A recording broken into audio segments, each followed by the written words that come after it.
And please, I would like to ask you to keep your cameras off and your microphones muted. This is because sometimes the connection could be delayed and we don't want to have any type of issues such as that. You're going to be able to use the chat box for questions, and we're going to have a session of moderation of questions and answers almost at the end of the discussion. We will share these presentations with the people who registered, and also I will ask you to read the chat because we're going to share with you some links that are going to be important for you. I'm going to go quickly to the agenda. First of all, we're going to have some opening remarks by Gabriela Elizondo Azuela, the practice manager of ESMAP. Then we're going to have a presentation by Caroline Ochieng. She's going to present Open Opportunities, Closing Gaps, Advancing Gender Equal Benefits in Clean Cooking Operations, which is our latest technical note on clean cooking and gender. Then we're going to have a panel discussions with our distinguished panelists. And finally, we're going to have some closing remarks by Hannah Brixey, which is like the Gender Global Director of the World Bank. I wanted to introduce to you to Gabriela Elizondo Azuela. She's the practice manager of ESMAP. And I'll give the floor to you, Gabriela. Thank you so much for being here, and the floor is yours. Thank you, Nat, and good morning, good afternoon, good evening, wherever you are. Welcome to this event on how cooking projects can empower women and help reduce gender gaps. I am hearing a little bit of feedback, so can I please ask you to mute? Thank you so much. So I was saying, welcome to this event on how clean cooking projects can empower women and help reduce gender gaps. My name is Gabriela Elizondo. I'm the practice manager of the Energy Sector Management Assistance Program, or ESMAP, at the World Bank. Thanks to all speakers and participants for joining us today. And special thanks also to Hannah Brixey, our Global Director for Gender, and the World Bank Gender Group for the participation and support in the organization of this event. And thank you for muting your microphones. So let me open the session with the following remarks and remark or reflect on why it's so important to focus on gender in the clean cooking space. So access to clean cooking solutions, as we all know, is a pervasive challenge. More than half of the global population still lacks access to clean, safe, affordable, and reliable methods of cooking. The most affected regions are Sub-Saharan Africa, Latin America and the Caribbean, and East Asia. So this massive global challenge falls hardest on the poorest communities, and within those communities, on women who are traditionally bound to household work. Clearly, gender issues are at the heart of the clean cooking challenge.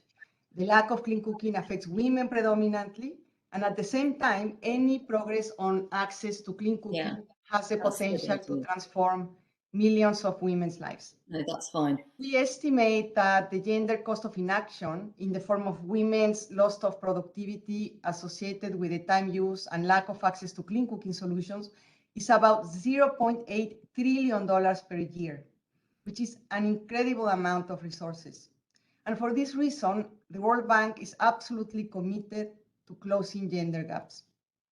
At ESMAP and through our Global Gender and Energy Program, we are contributing to mainstream the gender dimension into World Bank energy sector operations and very, very focused on strengthening women's roles as consumers, employees, and entrepreneurs in the energy sector.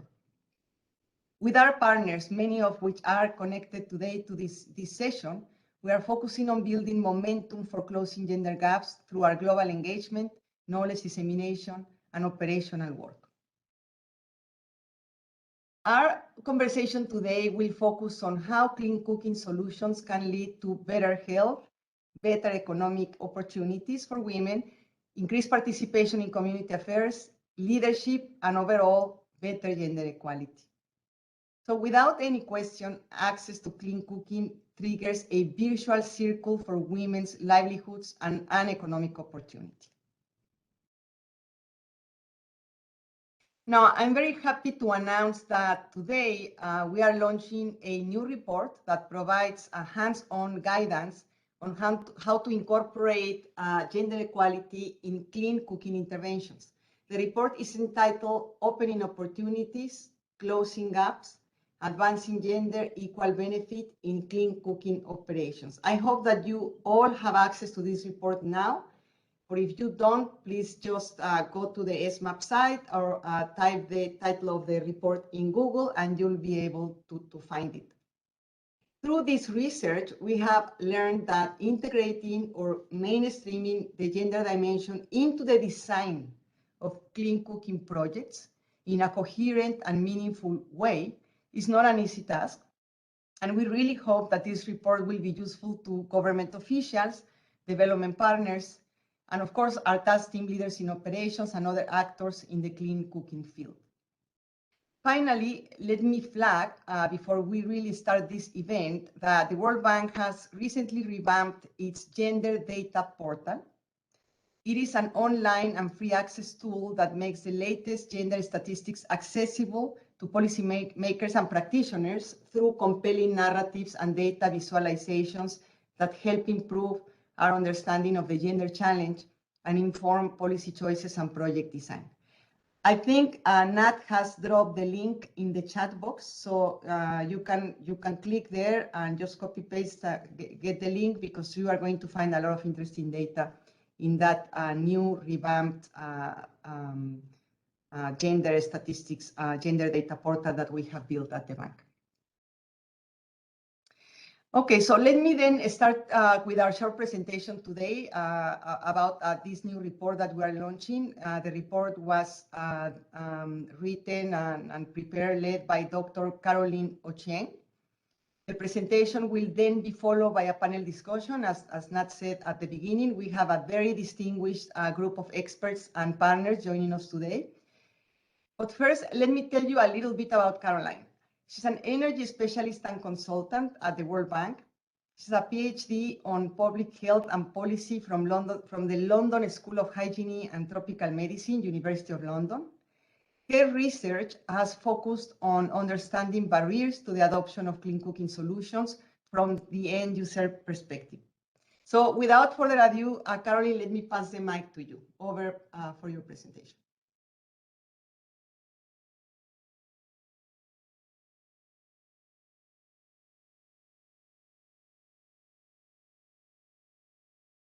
Caroline, I'm afraid you're muted.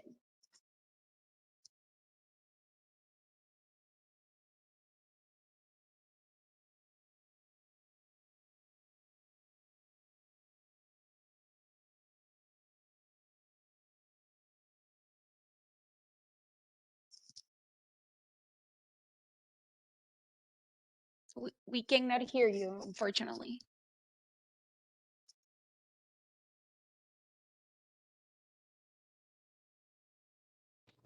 Can you hear me now? Yes, we can. Thank you so much. Okay. So thank you, Nat, and thank you, Gabriela, for the introduction.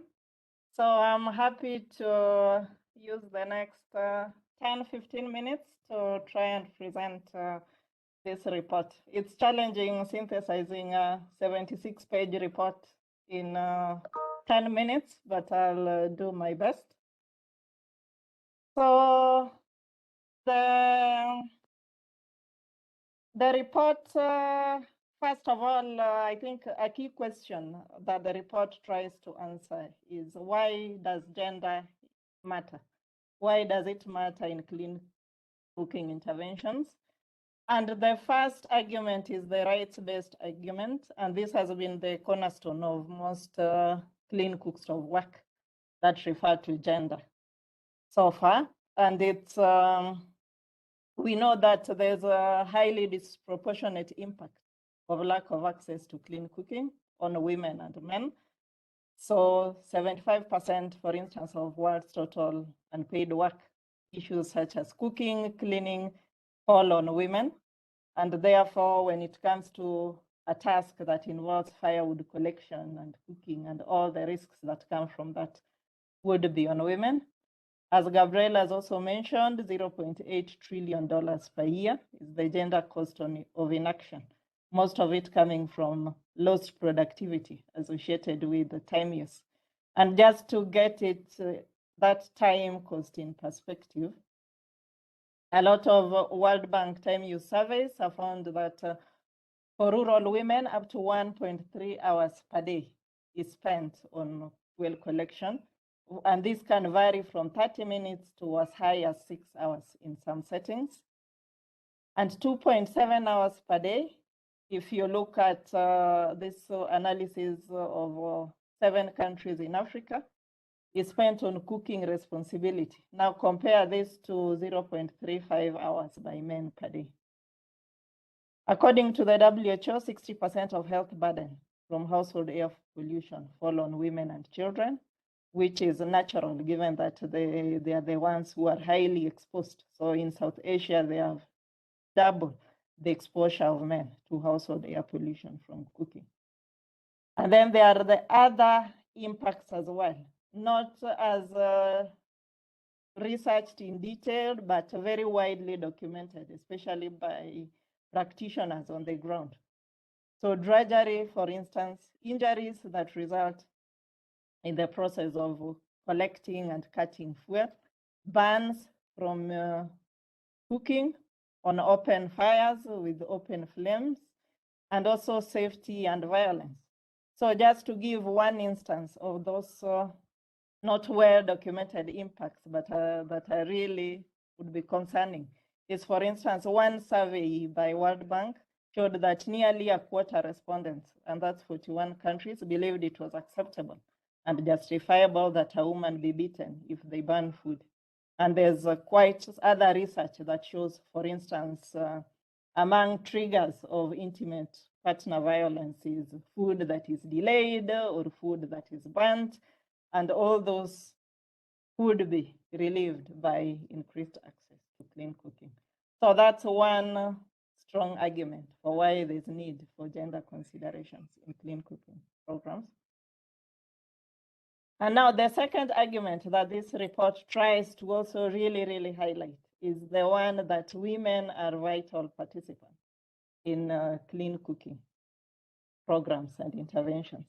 So regardless of who is affected by the lack of access to clean cooking, you need women in order for those programs to succeed. And it's not just engagement, but meaningful engagement, the one that can promote women's agency and also lead to welfare benefits, not just for women, but for everyone. So this is one strong departure of this report, trying to really show the role of women and how they can be engaged and what are the benefits of that. So in terms of structure of the report, it's in 3 parts. So the first part is one, presenting those arguments that I've mentioned, recognizing women as beneficiaries, but also agents of change. And then part 2, which is the longest part, now goes into what are the opportunities for advancing gender equality. So what are the best practices? What are the lessons learned? And this draws from a lot of projects by the World Bank, but also from literature and from private sector as well. So synthesizing evidence across multiple projects and settings. And then the final part gives a very practical steps on how exactly do you do it. If you really want to take these opportunities, how exactly should it be done? And this links to World Bank gender strategy and gender tagging, where there's need to first start with identifying, for any project now at project level, identify what are the gaps between women and men, and then what specific actions can then be taken to address those gaps, and then what indicators and results framework you will use to measure them. Because most often projects start before identifying the gaps, and that makes it very difficult to then later say it closed the gaps because there's no baseline data to link it to. Okay, so next I'll just highlight some of the opportunities for empowering women in clean cooking that are presented in the report. And there are quite several case studies, and so I would strongly recommend to read the report and really draw on those examples. So I can just present a brief highlight, especially focusing on this whole value chain.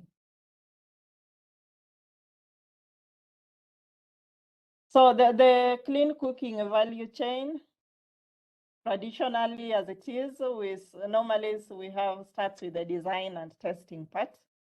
Then there's manufacture and assembly, wholesaling, distribution, marketing, retailing. For projects that have both cook stoves and fuel, there's the whole fuel supply and distribution and after-sales service as well. Of course, not neatly, there's a lot of overlap between the different parts. So, but in terms of what are the key entry points for gender, then one can break it down into those parts and then analyze each one of them. And so in addition, the report presents what those entry points are, and then what instruments of empowerment to use at each of the points.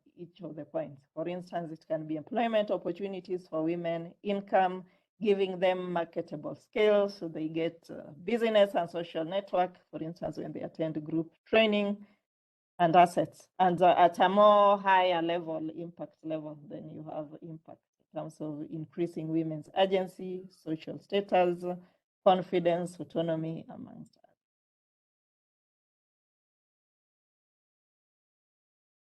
So I'll start briefly with the design and testing. And when it comes to design and testing, so a lot of programs do involve women in this part.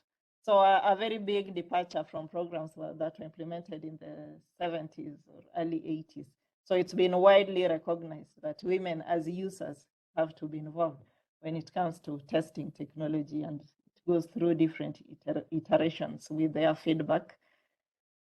But then when it comes to, for instance, manufacture and assembly, there's been very little. So there are very significant gender gaps there.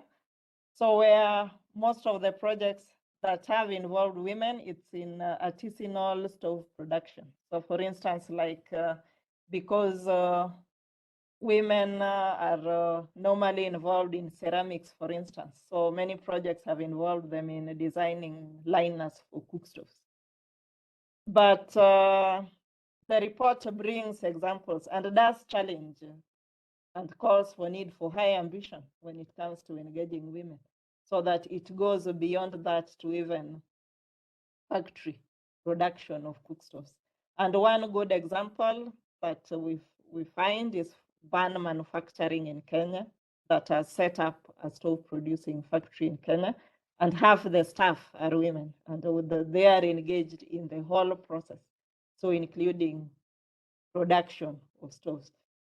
And so to get that to happen, then it also needs it's crucial to understand what barriers, for instance, stop women from getting into that level of work, and to try to address them. So the case of Ban, for instance, they have good maternity policy. So, and there's a skills and training program development. So that then helps to get women to overcome some of the challenges of entering into the sector at that level. And so that's one example highlighted. Then when it comes to wholesaling and distribution, we also found, again here, it's an area with significant gender gaps as well. So mainly men involved, very few women. There are programs where women support women and engage them in distribution. But there are quite some challenges, particularly for programs that were designed in terms of coming up with a model that's very focused on women. So one example we found is in India, where the part of the program was that consignment is brought to women in the rural village, and then they are able to distribute it, sell it within the community. So it's positive in that women are engaged. But one thing that was realized afterward was that there was a very quickly the market was saturated because women could not, every woman was getting consignment and selling in the same area. And women had less mobility. So one of the programs in Honduras is decided to actually engage both women and men to support with the distribution work. So men were able to reach longer distances. But then in Indonesia as well, one example was where the husbands were working with the women so that were then able to support them to cover longer distances than the one that women would have otherwise covered on their own. So in other words, when it comes to looking at issues of gender, it's not just how do we involve women, but are there ways we can get men as well involved to work together with the women in order to achieve the goals. Then when it comes to, yes, marketing and retailing as well, again, there's a lot of use of women, but some programs that have also tried to use mixed gender groups have also reported success in that. Well, supply and distribution has majorly been involved less women, especially when it comes to higher end fuels like LPG. And one of the challenges that the programs report is women's having difficulty with access to capital. So they were therefore more able to engage in programs, for instance, that sell briquettes compared to those that work in the field of LPG.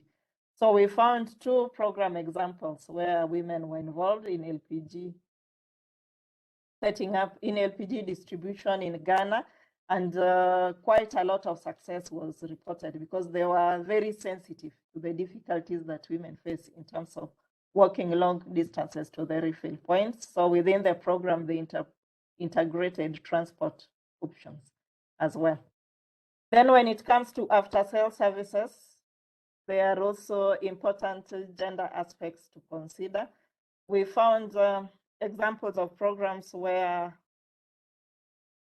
stoves are installed by men, and then there's a need for follow-up and maintenance, and it became challenging because within that setting in Bangladesh, for instance, it was against the cultural norms for men to come in the house when other men were not there to support with the stove maintenance work. So by then giving women training in maintenance and after-sales support, then it helped with the improving success of the project and the rate at which the cook stoves were. Caroline, I don't want to rush you, but we have 5 more minutes for your presentation. Thank you. Yes, I'll be able to finish in 5 minutes.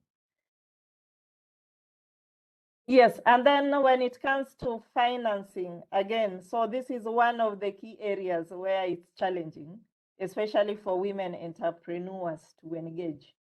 So where we see success is programs that have taken conscious decision and efforts in order to try to address the finance challenges that face women-based enterprises. So the Alliance, for instance, has special funding windows for women enterprises. And then we also have like the Grameen example where they use clients of their bank and are able to then offer credit services in order to support with consumer financing. And also when it comes to repayment models, so this again needs to take into account the fact that women may not have control of the household budgets. And so it may, before getting into credit terms for cook stoves, there's a need to actually engage men as well. And then lastly, talk briefly about enabling policies and enabling environment for women's engagement. So all those areas that are highlighted in the value chain, how many women can engage, the way to maximize them is if it's right from the policy level. And so in the report, we we've put forth some of the key questions that should be used to analyze and assess whether the policy is really supportive of addressing the gender gaps. So for instance, the basic ones, like does it even use the terms gender or men and women? So there's one review we did of various policies and we found quite a number of them don't even have that gender acknowledged in the wording of the policy. And then does it also point out to specific gaps? And then the same with the regulation. Are there both sexes involved, and is their input incorporated in equitable measure when it comes to the final rollout? And in standard setting as well, do they favor one gender of one producer? Are the women, the bureaucratic process of getting the standards, does it take into account any challenges that women may face in trying to meet them? When it comes to standards committees, are women represented? Is it a balanced representation? So those are some of the areas and opportunities that can be used. So I will conclude now, and we know, so women have long been recognized as primary users of household cooking and heating energy. So that's not new, and we refer to, yes, there's need for user engagement, women engagement, but there's need to recognize that they have a way more role than as victims or as the ones facing the consequences. And also not just in terms of user engagement, but also as designers, producers, retailers, and promoters. And by doing this, we increase uptake of clean cooking interventions. And we found several examples where meaningful engagement of women contributed to the success of the programs. So it's the right thing, or more of an imperative thing to do for programs to succeed. And they need to be engaged also at levels of the chain where there are greatest sales and volume. So because unfortunately now where women are engaged at the very lower end. And finally, we need to still acknowledge men are still decision makers on household spending decisions. So we find this across several contexts, and there's need to therefore engage men as well. I'll stop there. Thank you. Thank you so much, Caroline, for your presentation. Gabriela, do you want me to introduce the panel?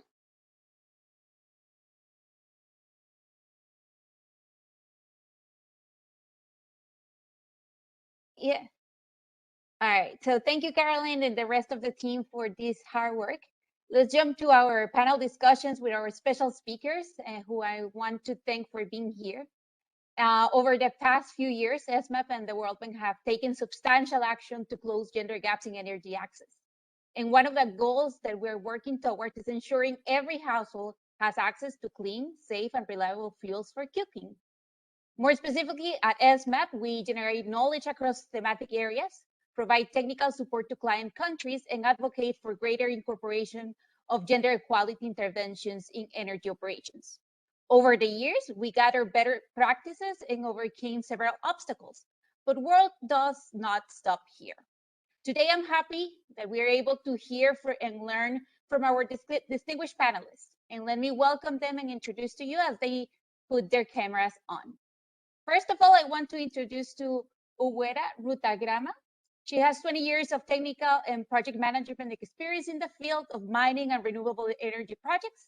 Uguera has been involved in the initiation and development of geothermal program in Rwanda and management of different energy projects. Currently, she is the director of the Department of the Off-Grid and Alternatives Energies, dealing mainly with off-grid, clean cooking, and geothermal projects development in the Rwanda Energy Group. Thank you very much for being here, Awara. Sujata Sirvana is Rinabasan, sorry for that. Sujata is a director of Servos Automation. Servos is an Indian company run by social enterprise with a mission around generating a cookstove-led GDP. for pursuing a planned transition of low-carbon economy. Sujata is experienced manager, and her work around conceptualization, the commercialization of the charcoal-making stove, has laid the foundations for creating bioeconomic clusters based on cookstove residue with women as the main protagonists of the value chain. Thank you very much for that, and thank you for being here, Sujata. Then we have Aidan Fitzpatrick, who is the head of development and deputy head of the mission in Ethiopia for the Irish Aid. While his development work initially focused on humanitarian health interventions in India and various African countries, in more recent years, he has been working bilateral aid with Irish Aid. He had been having multiple roles with the Irish Aid, including development programs in the field and the environment and climate change portfolio. And also he was deputy director for Irish Aid Policy Unit. Thank you very much for being here, Aidan, too. And finally, we have Frank van der Vleuten, works for the Ministry of Foreign Affairs for the Netherlands as coordination policy officer for climate, finance, and energy. He has been working in clean cooking before joining the ministry 11 years ago. Last year, Frank has been driving the cookstove discussion during the UN high-level dialogue on energy. And Frank has never stopped challenging the World Bank to do more one clean cooking on gender. So thank you very much for being here. Frank and Gabriela, the floor is yours. Thank you very much.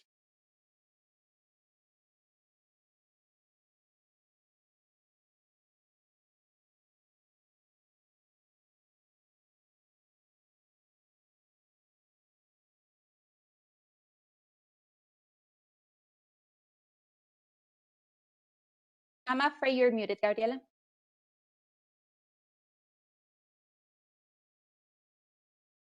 Okay. Thank you, Nat. My mic was locked, so I couldn't speak. So first of all, I also wanted to thank Caroline for the wonderful presentation. I think the report is very interesting. And we are going to save all the questions that we have for Caroline for the end of the session, or at least for the segment, a Q&A segment that we're going to organize after the panel discussion. So thank you, Caroline, for that. Uwera, Sujata, Aidan, Frank, it is a real honor to have you here with us today. We're going to have 3 segments, 3 rounds of questions, discussion among us. And the first segment, perhaps just to introduce ourselves and talk about the topic a little bit. Then we're going to focus on the challenge of introducing clean cooking and integrating basically the gender dimension into clean cooking interventions. And then we're going to talk about best practice. So let me start with this first round, starting with you, Uwera, on your experience in Rwanda. Please, I understand that the Rwanda Energy Group led the introduction of a national strategy to provide access to clean cooking. Could you please tell us about your experience working in the field in Rwanda? How important do you think is the role of modern energy for cooking in empowering women and advancing gender equality? Over to you, Uwera. Yes, thank you, Gabriela. And thank you for inviting me to share our experience in Rwanda. As you said, for Rwanda, the government has set a strategy to reduce the use of biomass from 79% to 42%. So you see that we want to halve the use of biomass by 2024. And as the company for which I'm working, the Rwanda Energy Group, we are mainly in charge of the implementation of the energy strategies, so which include also clean cooking. I would say that as you have seen, this strategy is really ambitious. And for Rwanda, we are trying to see really how to work with private sector and also to have the support of development partners. So for now, we have a program that is ongoing. It's the Rwanda Energy Access and Quality Improvement Project, which of course has different components, but we have also a component for the clean cooking. And we have, I would say, a result-based financing subsidy program. Why this program? Because we want to look at the issue that we have been facing of affordability of our household to get clean cooking technologies. So this program, we want to increase access to clean cooking solution for 500,000 households in the country, of which 25% is to be female-headed household. As the previous speaker said, Caroline, you know that females are the one, women are the one really in charge of the cooking, especially in Africa. So we think that this program, we have an impact really on them. So as part of this program, what we are doing, so the subsidy program is partially subsidize purchase of clean and efficient cooking solution by eligible household. In Rwanda, just for your information, as part of a strategy to address the poverty reduction, households are socially classified. Currently, there are 4 categories, which we call it Ubudehe, U-B-U-D-E-H-E. This is a Rwandan name. So we have identified the different category depending on the income of the household. So this program, like I said, we have 4 categories, but this program will look at 3 categories from Ubudehe 1 to Ubudehe 3. Because the highest category, we think that they can really purchase this kind, they can afford the clean cooking stoves. Like I was saying, we are looking really at those that are dependent on firewood and charcoal. And we are also looking at the clean cooking, the cooking technology. So in the program, we are looking at the cooking technology falling from tier 2 to tier 5. Tier 2, it will be just for the first year of the program, but our plan is to have our household using cooking technology from tier 3 to tier 5. We have, like I say, we have different categories. So the lowest category, meaning the low income, very low income, which is Ubudehe 1, they are provided a subsidy of 90% of the cost of the stove. For Ubudehe 2, the second category, the subsidy is 70%. And for the third one, it's 45%. Of course, here, the household has also to pay its part because we had previous program where we were giving that for free, but we have seen that it doesn't really have an impact. So we wanted the household to be responsible and then feel that what we are giving them, they really, they also contribute so that this project is a success. We are, of course, looking at different technology, looking at improved cook stove. We are looking at LPG. We are looking at electric stove cooker. So we have this range. And of course, you understand that those with low income we are really looking at the improved cook stove that are still using firewood and charcoal, but we are looking at those stoves that are really efficient and then with less gas emission. So in this program, our role as the Rwanda Energy Group, we are verifying the clean cooking that are disseminated by the company. Before the incentive is disbursed. The funding is managed by a bank, the Rwandan Development Bank. So they are the one disbursing to the clean cooking company. But as reg, we have to verify that really the right stove is given to the right category of household. As a gender part, I would say that in Rwanda we have the Ministry of Gender and Family Promotion, and this ministry is really the central government institution that is mandated to ensure strategic coordination of all the strategy and policies that we have in the country. So they are also the one that will be looking at this project. As we said previously, this program affects directly women. And in the program, what we have planned is to prioritize gender and social inclusion.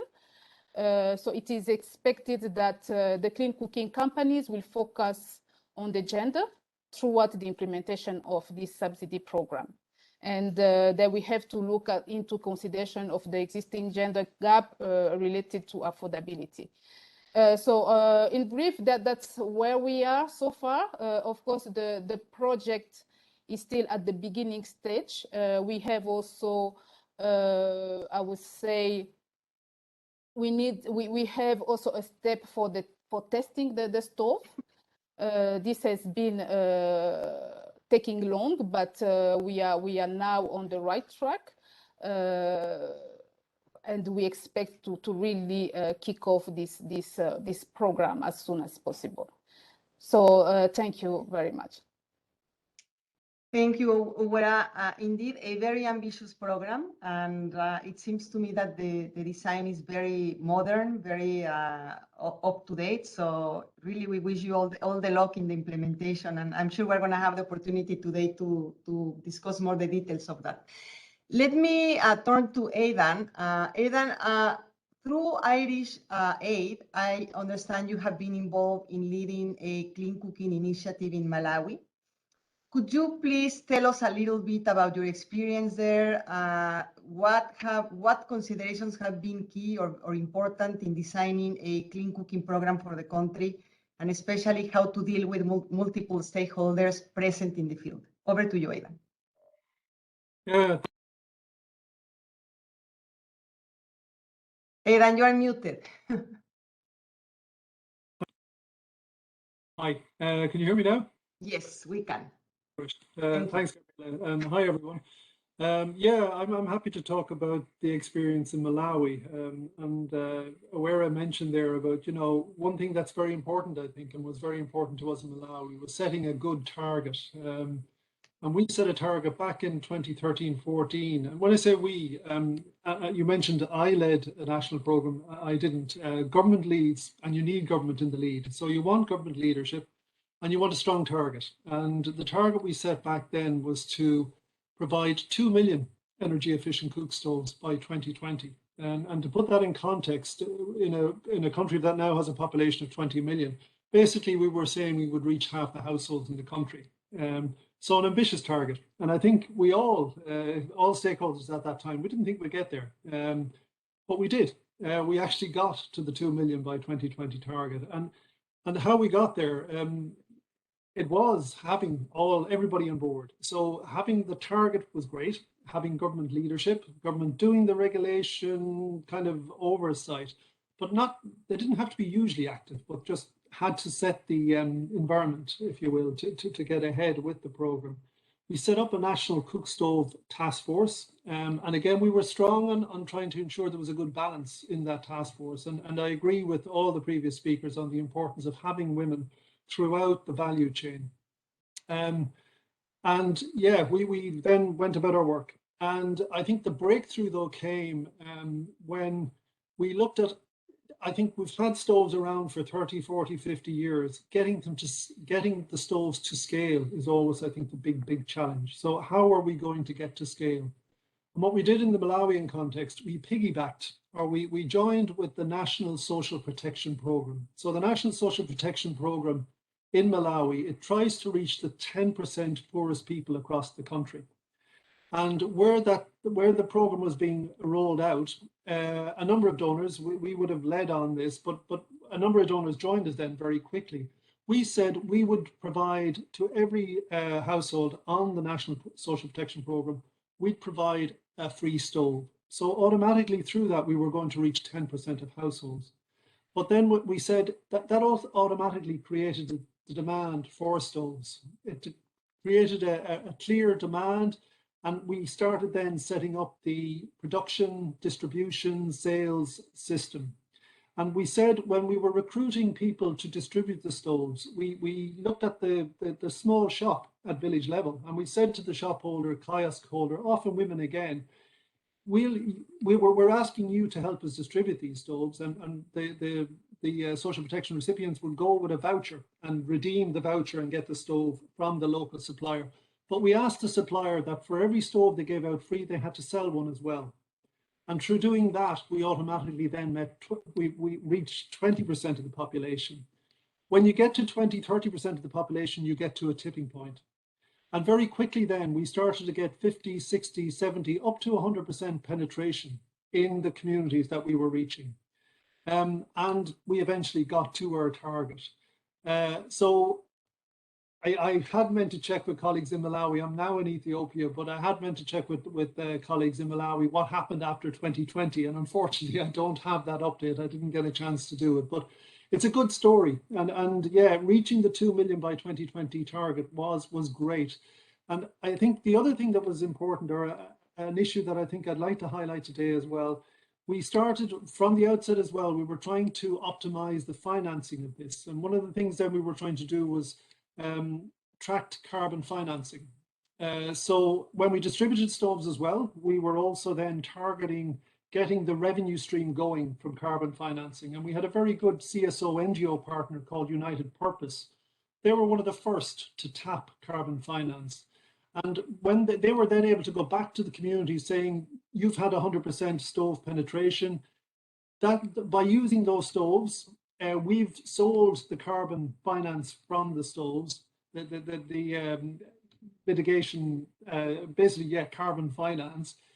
What would you like to do with that? And then we worked with the community groups in identifying how they wanted to spend that money. So in a lot of cases, they chose to purchase or to fund health interventions. So in a number of villages, we were able to build health posts entirely from the revenue stream from carbon finance. I'm in Ethiopia now, and still I have a huge interest, and I'm a big fan of stoves. I see them as a low-cost, high-impact intervention. And there's an Irish NGO here in Ethiopia who's now looking at also tapping the carbon finance potentials of water, that if you can avoid having to boil water, theoretically having to boil water for consumption, through the use of energy efficient stoves, you get a bonus payment effectively. So yeah, I think there's huge potential, and as the cost of carbon rises globally, I think this is a potential that we need to go after. And I think positioning women in that whole movement to tap and use effectively carbon finance is an important consideration going forward, and very much welcome the World Bank investment of 500 million, not an inconsiderable amount of money into this space. So yeah, that's just a quick input from my side, Gabriela. I hope it's helpful. Thanks. Thank you, Evan. Indeed, a very, very interesting story, and especially the part on carbon financing. I think is something that is very important nowadays, and definitely something that should be replicated and implemented and replicated without any question. So let me move now to Sujata. Sujata, you represent the private sector, and through Serval's automation, you are involved in the manufacturing of sustainable energy products. Could you tell us about the production of cooking stoves and what it takes, according to you, your experience in your company, for women to harness the transformative power of clean cooking technologies? Over to you, Sujata. First of all, namaste. Thank you for inviting me to join the conversation. I see my role on the panel today to be the voice of the private sector in a in the clean cook stove sector.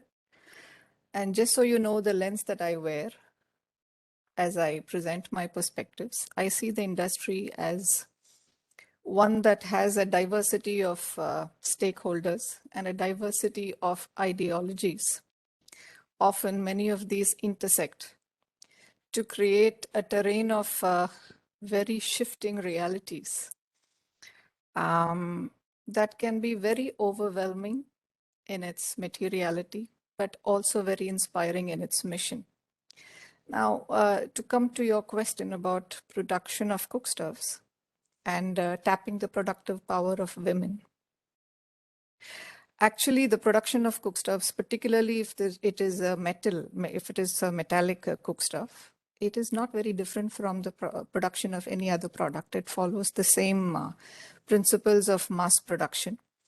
The focus always is how can we make the products less expensive, and if we cannot make it less expensive, from where can we import it from? So this part of the cook stove sector functions and is also expected to function only on the principles of free market economy.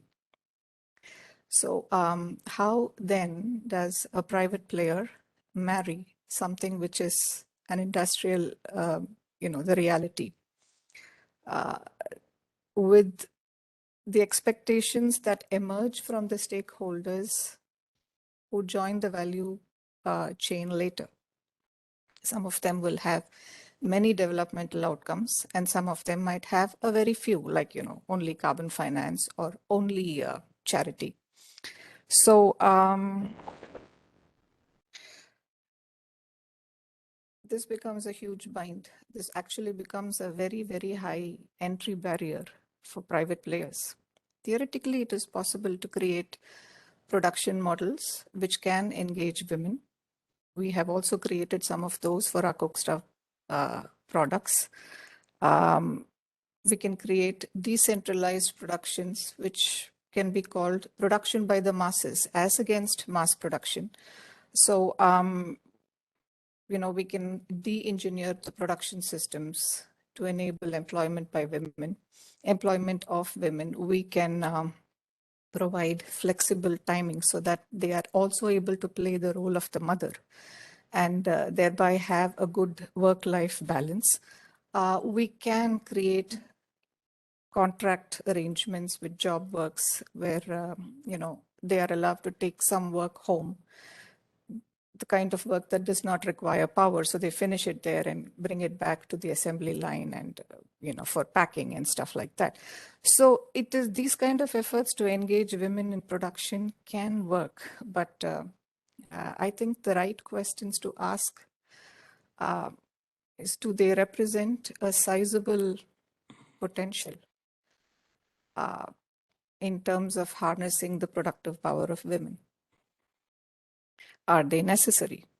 Can it guarantee economic empowerment? And can it guarantee well-being?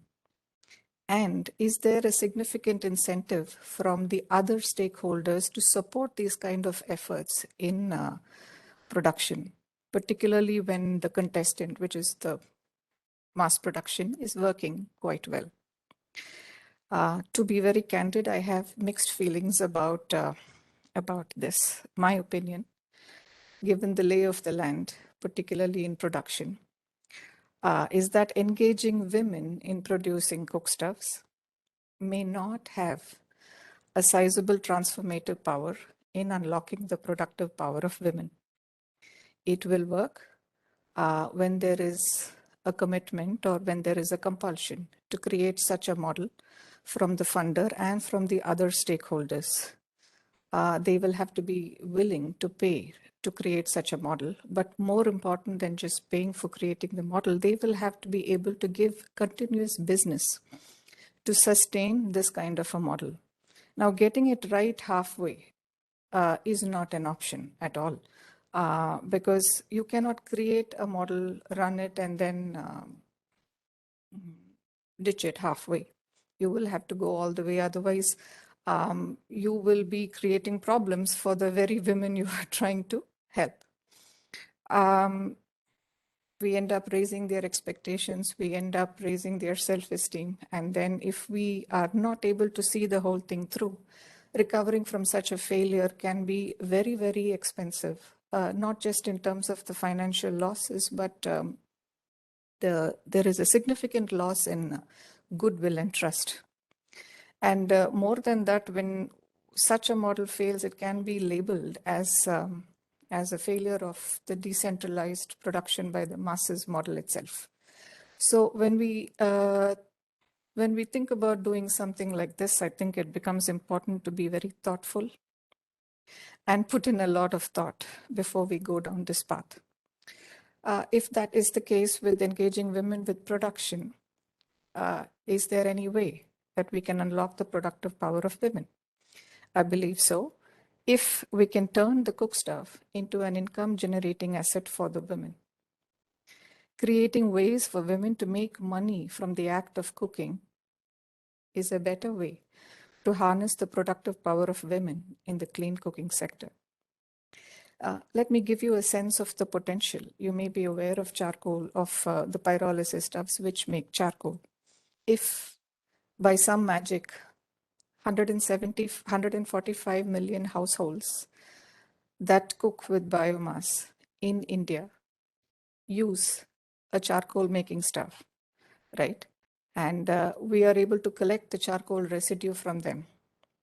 The volume of charcoal that is generated in 1 year by India alone can single-handedly handle the entire world's demand for coal. That sounds like a fairy tale. I know that that statistic can be verified, can be corrected, fine-tuned, and it should be. But it is a statistic that is not inaccurate, and it is a statistic that should not be ignored or should not be dismissed. Every country could have a statistic like this. And when it does that, every country will be able to see that it can generate a large part of their energy needs just from the act of cooking by women through the conversion of waste biomass or liability biomass. And, you know, for a moment, if we put our faith in this fairy tale, let's see what we see. The possibility to end energy poverty, the possibility for large-scale carbon sequestration that virtually requires no additional investment except for the private players to buy the charcoal that is generated as a residue from the cook stove. The possibility to put one woman entrepreneur per kitchen. And the possibility of organizing women into groups or clubs or micro enterprises, which puts collective productive power in the hands of women. And when we are able to organize them that way, they can be involved. A lot of other, it is easier to tap the productive power of group of women, you know. You can get them to create, you can get them to make fuel supply, which will in turn be the feeder industry for the entire clean cook stove industry. They can also be engaged in the creation of allied cook stove products like, you know, a retained heat cooker or a hygiene box so that they can keep their groceries and their vegetables safe from rodents and pests. So if we agree, if we see this, then the question that we will be asking ourselves is how can we tap this potential? How can we make this fairy tale a reality? So my summarizing submission to your question, it may be more worthwhile to focus on harnessing the productive power of women by turning the act of cooking into a productive act, rather than trying to engage women in the production of cook stoves itself. Thank you.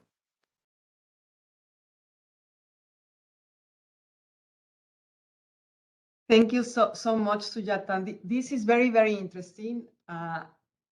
And you leave me thinking about this in a different way. Thank you for discussing how to unlock the productive power of women. This is obviously something that is complex. And of course, I guess this is also context dependent.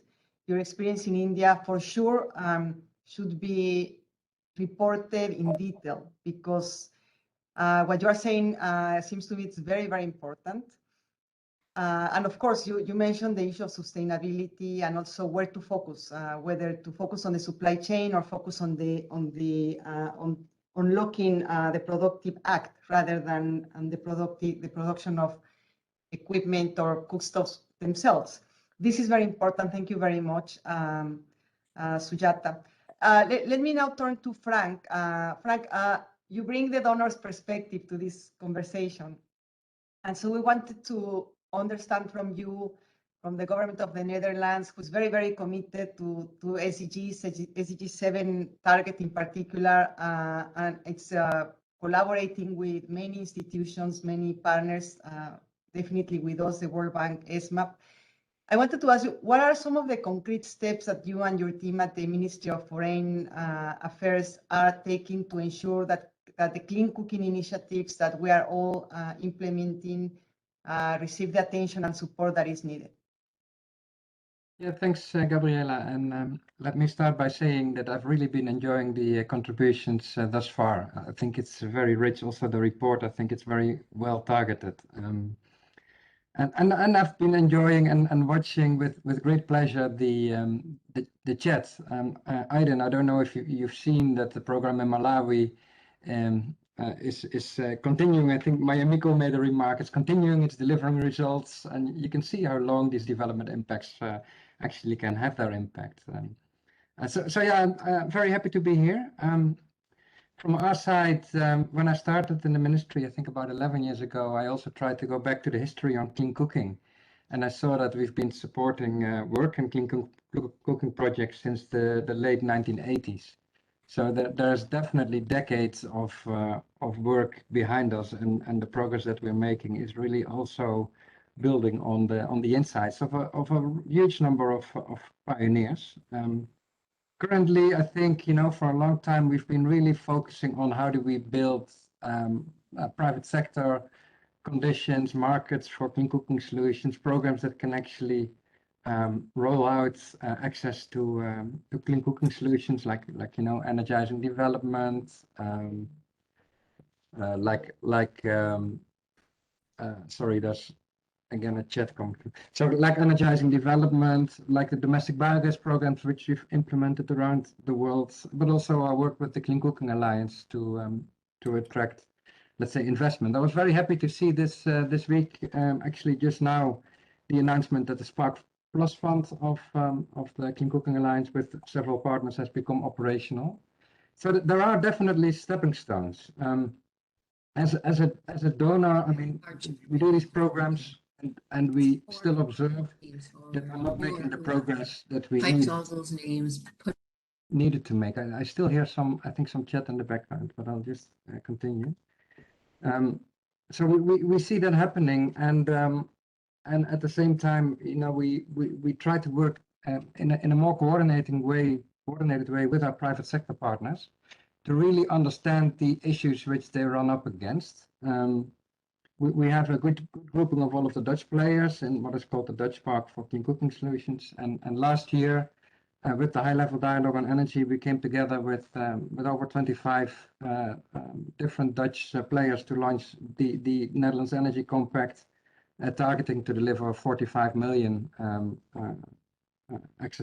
people with access to clean cooking solutions. One of the things which I, for instance, heard earlier this week is that indeed, like you mentioned, I think that the carbon finance is really important in the business model. It's really essential. And at the same time, I got the question to say, hey, this program in Rwanda is very tough on us using and difficult on us using carbon finance in our business model, in our submissions, and it's actually blocking our participation. So I think, these type of things can happen. I'll follow up separately with some further details. But I do think it's just to underline, it is incredibly important we keep talking to each other. And we avoid the situation of designing programs in an idea that once the program is designed, we just roll out and then it will deliver its result automatically. At the same time, last year was also a moment when we observed that with all of the countries with big access deficits in clean cooking, only 15%, 1/5 of those countries did have ambitious policies in place in this field, which means that 85% of the countries facing these huge problems and at the same time huge opportunities doesn't have decent policies in place. So we took our role as global champion on energy access very serious to partner with Kenya and with Malawi to actually raise the political ambition on a country level and to call on countries around the world to say, please raise your commitments and develop ambitious policies on this. I think that political angle has been missing for a long time. And we're in a position now to really accelerate that. And my hope for the SE for All forum in Kigali in May is also that it will put a big spotlight on those front runners in the clean cooking space, because that is really where we are running behind. Yeah, we were also very happy to see indeed the World Bank picking this up in a serious way. Congratulations. We gladly support the work of the Clean Cooking Fund. And we're very happy that in IDA 20 that there's now a clean cooking target. And clean cooking really is part and parcel of the results framework. We expect, and our feeling is that we're really at the potential moment of acceleration, of really scaling up clean cooking interventions.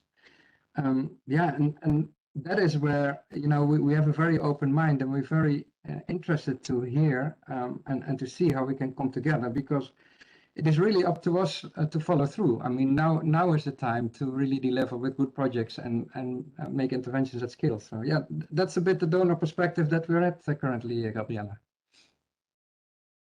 Thank you, Frank. And I should really take the opportunity also to thank you for all the support to ESMAP, because indeed your support to the Clean Cooking Fund is instrumental to the work we are doing in the field.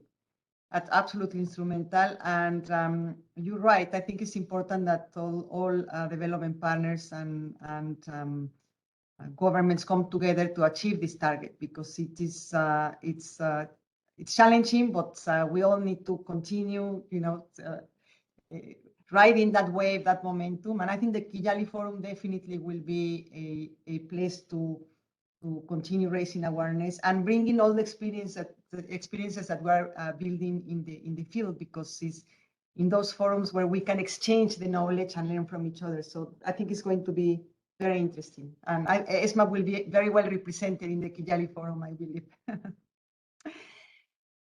So thank you, Frank. Now let me move to our second round of discussions and interventions, and focus really on the challenges. The challenge of bringing clean cooking solutions to women, and of course expanding the engagement of women in the energy value chain. So Aidan, let me start with you. In many countries and cultures, we have observed that women act as true leaders and champions for important causes at the community level. However, we also often see that their voices are not necessarily the ultimate decision-making voices. So based on your experience, how can we empower women that are already community leaders to also drive the decision-making in the area of access to clean cooking? What kind of actions and tools are necessary to support them and propel their actions, to put them at the center of the decision-making? Over to you, Aidan.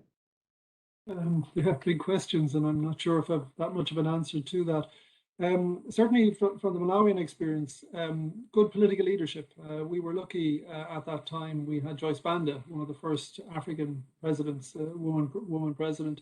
We mobilized the support of one of our former presidents, the Irish president, Mary Robinson, who came down to Malawi on 2 occasions And a key focus of her visits to the country was on cook stoves and the multiple benefits of cook stoves.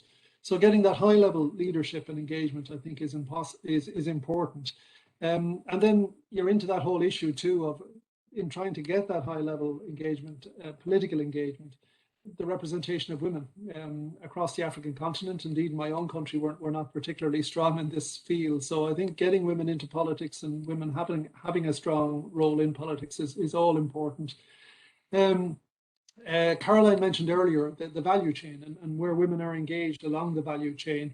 One of the areas she mentioned, and that issue in the whole production, certainly in the Malawian context, we went, the kind of the workhorse of our efforts around cook stoves was a local product, the Chitetedza Mbola, which was basically, it was a clay cook stove, and kind of a large, thick, almost like a flower pot type stove. Easy to produce, and when I say easy to produce, GIZ, our German colleagues, put a huge amount of time, effort and research into that production and how it would be produced. So making very good molds, standardizing the production, getting that design right was critical. But having that design right and having the methodology right, it was then possible to get a lot of good women production groups going in the rural area. It's very hard to create livelihoods in rural areas, but we were able to create quite a large number. And women production groups were more successful than men-dominated production groups. Women just set about the task, were serious, kept their books and delivered, basically. So we got a lot of jobs. We reckon we created about 20,000 jobs across the countryside in stove production. So again, looking right along the value chain, where can you get women involved? How do you empower women through that distribution and sales? Again, having women promote and distribute. And I mentioned about, we went to the villages and got the local kiosk owners, who again were often women, to sign up and be champions. So having women, the more you have women involved, the better the chance of success. And that's right along the value chain. So yeah, that I think those are some of the lessons. Not without challenges. It isn't all plain sailing. It is wonderful. Frank mentioned getting some of the feedback there in the column. That work is still going on in Malawi. I do, just building off some of Frank's points as well, it's fantastic to see the World Bank now with this 500 million, I think, fund. I have a concern though that when we talk about energy and when we talk about energy policy, we often neglect the important role, the continued important role of biomass. And Frank's point about only 15% of the countries having good, ambitious targets. I think it's not, this low cost, high impact investment, it's not really, it doesn't get the political interest, maybe because of that, because it's low cost, high impact. So your huge investment into energy infrastructure, the building of the dam or the building of the coal-fired station or whatever it is, understandably, that gets a lot of political engagement. The minutiae and the day-to-day drudgery of producing cook stoves and getting them out there, not as glamorous, not as easily sell, I think. And again, yeah, I think that's a problem, and it's a problem from the donor community as well. I think we're quicker to get into those big macro scale, if you could call them those, investments, rather than getting into down on the ground and getting stoves out to the huge number of people who still rely on who we can expect to continue to rely on these solutions for the coming decade. Back to you, Gabriela. Okay, no, thanks, Aidan. Very important observations. And Sujata, let me turn to you very quickly to ask you a question that's simple, but nevertheless, I think is important. What do you think is the role of men, who often act as official community leaders, in giving a space and or allowing women's leadership from your private sector perspective?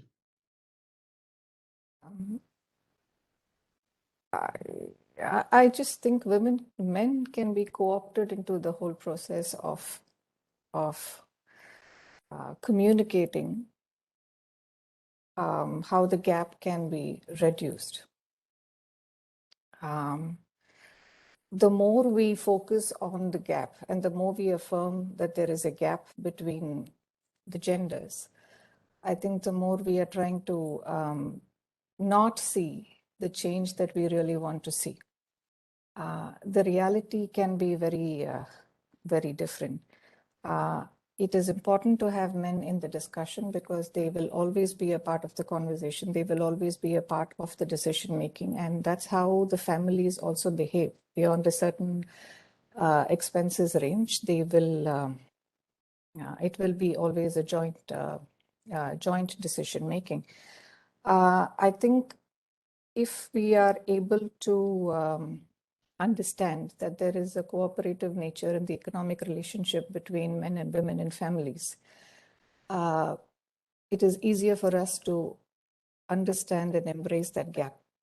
And then we don't talk about women's empowerment alone. We talk about family empowerment, because then the family empowerment will help in building good communities, and good communities is really what we want to sustain whatever progress we make in women's empowerment.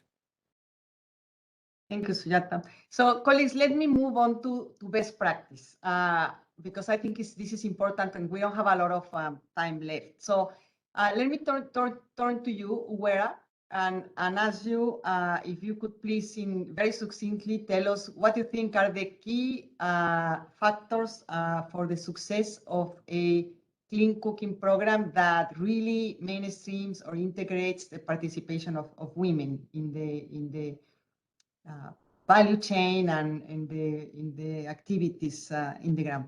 Over to you, Uwera, please. Yes, thank you. Yes, I would say, like we all know, the women are really the one that bear the responsibility to prepare meals, and also secure all the fuels for cooking. And I will say that they are the one really that can have an impact on those kind of projects. But they need to really be informed of what is available. But also the other challenges that we are seeing is the affordability. Here in Rwanda, I will say that mostly for low-income households, usually they use what they have. So if it's just 3 stone and the plates and metallic plates to cook, they do it.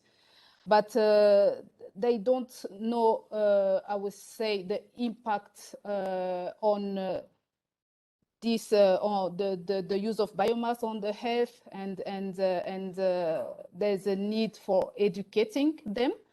And what we are doing is really awareness campaign so that they can see what are the impact of this kind of normal stove that we are using, and then showing also what is available. And like you say, women usually, they are the one, I would say, most in the rural area, deciding on how it goes. And that's how also we are also looking at institution and trying to educate the children on the clean stoves, cooking stove, so that even children can, I would say, show to their mothers what is good and what is not. So I would say really the role of women is there and is key because they are the players on this sector. And we are also trying to inform by awareness campaign that we do in the villages, and then also trying to respond to the issue of affordability. But for this program, I will say that we need more information, and we are planning to have an impact study at the end to really evaluate what is the impact on the gender and social inclusion. Thank you. Thank you, Uwera. This is very important. Impact evaluation, without any question, is always important and always and complex to implement. Frank, last question of the panel. What do you think are the elements of success? Donors, of course, measure results, outcomes, very focused on that. But what think, when you think of the main interventions, gender transformative efforts that you have supported, what think are the main elements of success or that in these projects? Yeah, thanks. No, I think the essence of this topic, clean cooking, is really that it's really a nexus solution. So I think, you know, the reference that Aidan made to low cost, high impact. It's important to realize that impact is really very broad. It's good for food security. It's essential for food security. It's good for health, economic advancement, climate, natural environment, human well-being, for gender. So it's really a very broad thing where, you know, if you look at it, I think as donors, we know that language, you know, on the international level, that the Sustainable Development Agenda and the SDGs are really a holistic agenda. We know that. And when you're on the ground and you look at real life and the real problems of real people, it's also obvious.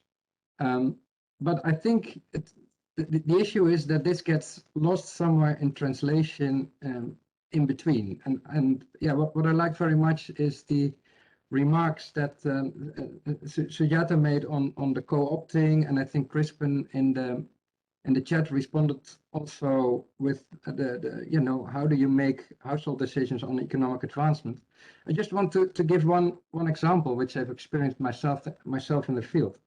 When I was in Kenya and talking to a group of male and female stove builders, that were really, you know, they were nicely organized and very efficient in rolling out rocket stoves. And I turned the question to, how do you approach the kitchen?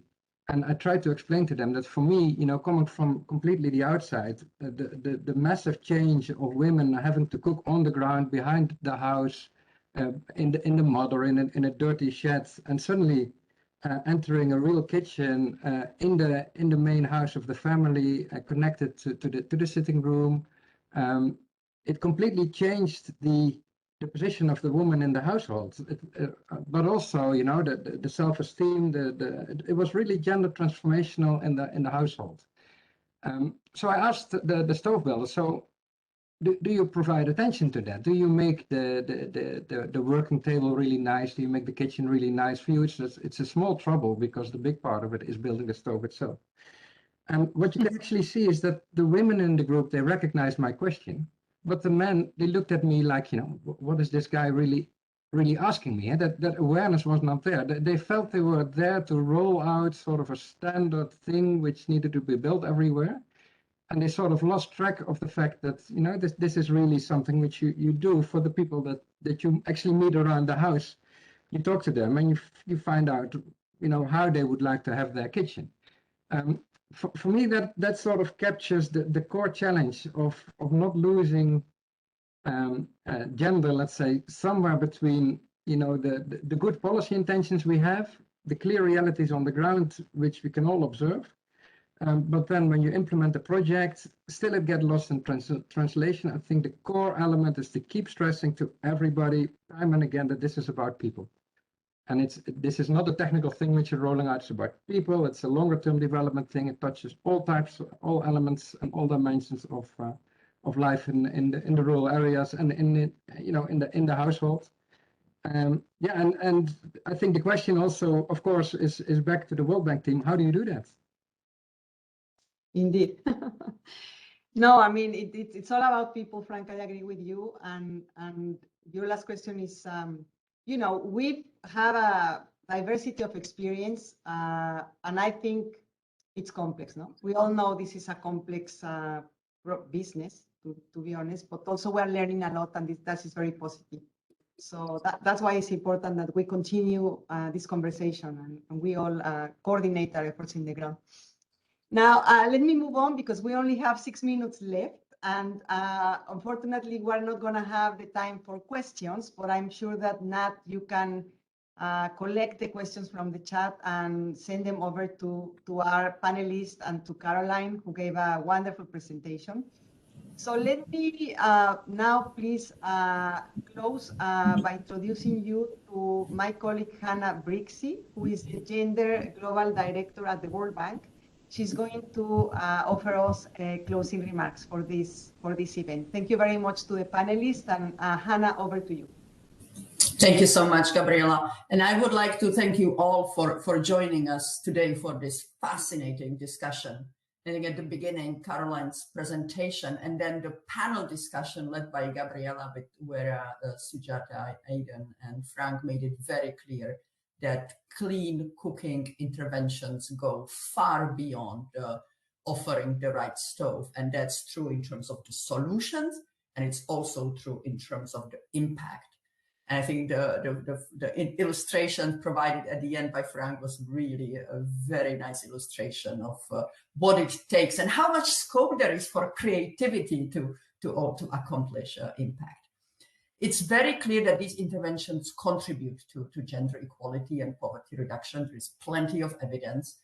And when we place women at the center of our actions in the clean cooking sector, we do enable improvements in health for the whole families, in education, in employment, in well-being, in the households, in the communities, and beyond. So, of course, it is beneficial for everyone. Evidence shows, for example, that when women access to decent jobs improves, and then women reinvest up to 50% more in their families than men, which further amplifies the positive impact across generations. Now, the evidence also shows, as we have heard, clean cooking reduces women's time poverty and opens new economic and other opportunities for women and for their families, and including women's entrepreneurship, access to technical jobs along value chains, and direct employment. We have also heard excellent examples how clean cooking allows women to participate in the labor force. And this has a positive impact at the macro level for the whole economy. So globally, based on the analysis, GDP would be approximately 10% higher if women's labor force participation was at the same level as men's participation in the labor force. Now, this goes beyond accounting for participation in labor force. There is also a positive impact of women's participating in decision-making, because this is correlated with the adoption of sustainable and socially responsible solutions. So, of course, further data and research are needed in this area, but early results indicate that there is a true positive contribution of women's participation in decision-making in business, in households, and in communities, also to climate adaptation and mitigation. Now, the World Bank Group, speaking of data and evidence, the World Bank Group, as part of our year-long Accelerate Equality initiative, has just launched Gender Data Portal last week at the International Women's Day. And this portal offers an easy access to gender data. So we seek to equip policymakers and civil society organizations and activists and journalists with data and evidence for further action toward gender equality. Now, today, the report Opening Opportunities, Closing Gaps, Advancing Gender Equal Benefit in Clean Cooking Operations makes a strong evidence-based approach and case for gender transformative interventions. And our panelists here today illustrated that there is a huge potential and that there are solutions that work, and that we need to move jointly now beyond pilot projects. We need to work together to scale up the solutions that work. And we need to bring together a diverse range of stakeholders, engage men, and place women at the center. So that's how we jointly can generate a positive impact for women, for households, and for entire communities and countries through clean cooking investments and engagement. So thank you very much again for this fascinating discussion, and looking forward to our collaboration on the way forward for further action. Anna, thank you so much for these excellent closing points. And also, I'd like to thank Caroline, Uwera, Sujata, Ed, and Frank for your participation today in this fascinating discussion. Let me say goodbye to all of you and wish you that you have a very nice rest of the day. Thank you so much for connecting. Goodbye.